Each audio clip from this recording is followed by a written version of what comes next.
সুপরিকল্পিত হিসেবে এই কাজগুলো করে সব জামাতের সব সম্মানিত হিজবুত তৌহিদের ভাই ও বোনেরা, একটু ধৈর্য ধরুন।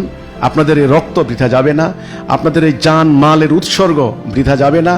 এই যে আগুনের লেলিহান শিখা, আল্লাহর আরশ কেঁপে উঠেছে, আপনাদের আত্মচিৎকার আল্লাহর আরশ কেঁপে উঠেছে।